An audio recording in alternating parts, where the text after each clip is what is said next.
নির্বাচনী ট্রেনে পুরো দেশ পুরোদমে প্রস্তুতিতে ব্যস্ত সময় পার করছে নির্বাচন কমিশন। অন্যদিকে ভোটের আগে কথা লড়াইয়ে ব্যস্ত রাজনৈতিক দলগুলো।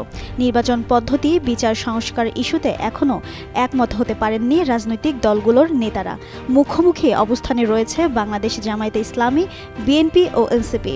এমন প্রেক্ষাপটে নির্বাচন আয়োজনে অনিশ্চয়তার শঙ্কার কথা তুলে ধরেন জাতীয় ঐকমত্য কমিশনের সদস্য ডক্টর বদিউল আলম মজুমদার। জাতীয় ঐকমত্য কমিশনের সদস্য ডক্টর বদিউল আলম মজুমদার মনে করেন, জুলাই সনদ সই না হলে নির্বাচন নিয়ে অনিশ্চয়তা তৈরি হবে। সেই অনিশ্চয়তা থেকে বড় রাজনৈতিক সংকটও দেখা দিতে পারে। রাজনৈতিক দলগুলোর মধ্যে সদ্ভাব জরুরি, না হলে সুযোগ সন্ধানীরা সহিংসতা ও নাশকতার মাধ্যমে ভয়ঙ্কর পরিস্থিতি তৈরি করতে পারে।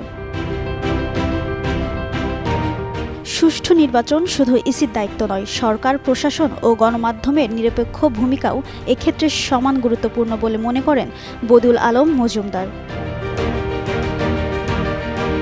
এদিকে ইসির ওপর আস্থা ফেরানো, আইনশৃঙ্খলা পরিস্থিতি নিয়ন্ত্রণ, লেভেল প্লেইং ফিল্ড তৈরি, রাজনৈতিক দলগুলোর মধ্যকার অনাস্থা ও সংকট নিরসন করা এবং ভোটার উপস্থিতি বাড়ানো, প্রশাসন ও আইনশৃঙ্খলা রক্ষাকারী বাহিনীর সদস্যদের নিরপেক্ষ ও সক্রিয় ভূমিকায় রাখা, নির্বাচনে কৃত্রিম বুদ্ধিমত্তার অপপ্রয়োগ, ভোট গ্রহণ কর্মকর্তাদের পক্ষপাতমুক্ত রাখা এবং ভোট কেন্দ্র স্থাপনাও অন্যতম চ্যালেঞ্জ মনে করছে নির্বাচন কমিশন। পাশাপাশি প্রথমবার বিপুল সংখ্যক প্রবাসী বাংলাদেশিদের ভোটাধিকার সুযোগ দেওয়াটাও এক ধরনের চ্যালেঞ্জ হিসেবে দেখছে।